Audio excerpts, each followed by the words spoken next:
नमस्कार दोस्तों, यह वीडियो उन दुकानदारों और व्यापारियों के लिए है जो कि यूपीआई से पेमेंट रिसीव कर रहे हैं।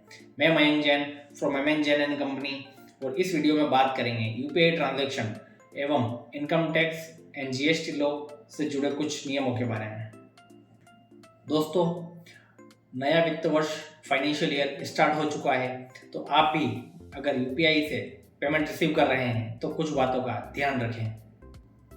यूपीआई सबसे ज़्यादा उपयोग किया जाने वाला पेमेंट मेथड बन चुका है, जैसे कि गूगल पे, फोन पे, पेटीएम, और इसी के साथ income tax and GST department भी अपनी नज़रें इस पर रखे हुए हैं।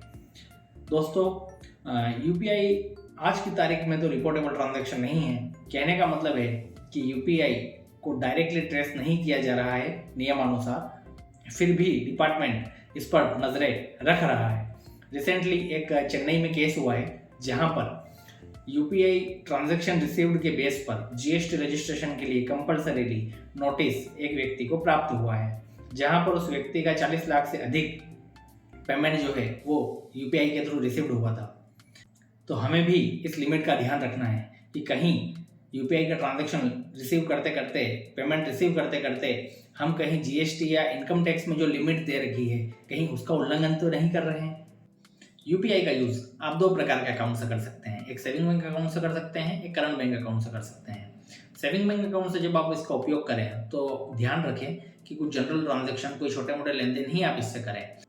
लेकिन यदि आप एक दुकानदार और व्यापारी हैं तब आपको यूपीआई का यूज़ करंट अकाउंट के थ्रू ही करना चाहिए।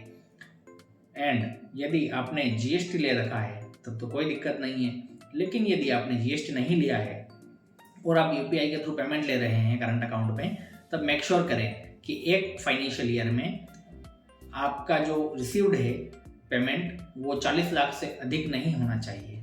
अगर आपने जीएसटी ले रखा है और उसके अकॉर्डिंग आप सेल बता रहे हैं और जब साल खत्म हो गया उस समय आप आपका इनकम टैक्स रिटर्न भर के वो सारी डिटेल वहाँ पर बता रहे हैं, तो इनकम टैक्स और जीएसटी डिपार्टमेंट को क्या दिक्कत हो सकती है? आपको कोई इशू नहीं आएगा। दिक्कत तब होती है जबकि आप पेमेंट रिसीव करते हैं, भले वो सेविंग बैंक अकाउंट हो, करंट बैंक अकाउंट हो, और आप उसका रिकॉर्ड नहीं रखते हैं और ट्रांजैक्शन को जस्टिफाई नहीं कर पाते हैं कि वो सेल है या इनकम है, तब ये प्रॉब्लम वाली बात होगी। यूपीआई ट्रांजैक्शन के रिसीव जो पैसा हो रहा है आपको, उसकी अगर लिमिट की बात करें जीएसटी के हिसाब से, तो आपको ध्यान रखना है कि यदि आप एक व्यापारी हैं, आप सेल्स करते हैं, तब आपको 40 लाख रुपए से अधिक अगर पेमेंट रिसीव होता है तब आपको जीएसटी कंपलसरी होगा। यदि आप एक सर्विस सेक्टर में हैं तब ये लिमिट 20 लाख रुपए होगी, यानी कि 20 लाख रुपए से अधिक आपको अगर प्राप्त होता है तब जीएसटी आपके लिए मैंडेटरी हो जाएगा। देखिए, जीएसटी डिपार्टमेंट जो रिसीव्ड हो रहा है अमाउंट उसको सेल्स ही मानता है जब तक कि आप उसे यह नहीं बता दें कि वो आपकी सेल्स नहीं है या सर्विस नहीं है। और इनकम टैक्स डिपार्टमेंट तो आपको जो पैसा प्राप्त हुआ है खाते में, जो अकाउंट में, उसको पूरी की पूरी इनकम मान सकता है।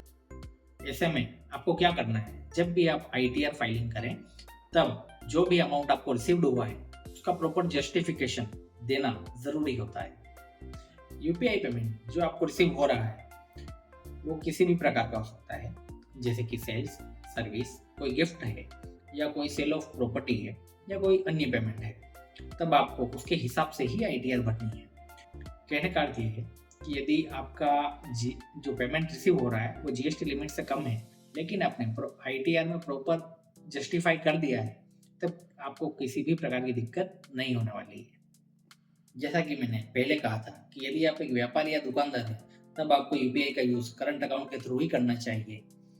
और मैं ये बता दूं कि करंट अकाउंट खुलवाने के लिए जीएसटी मैंडेटरी नहीं है। यदि आपके पास एमएसएमई, फूड लाइसेंस, एसएएन या किसी भी प्रकार का जो शॉप एक्ट के अंतर्गत लाइसेंस है, तब भी आप बैंक में करंट अकाउंट खुलवा सकते हैं।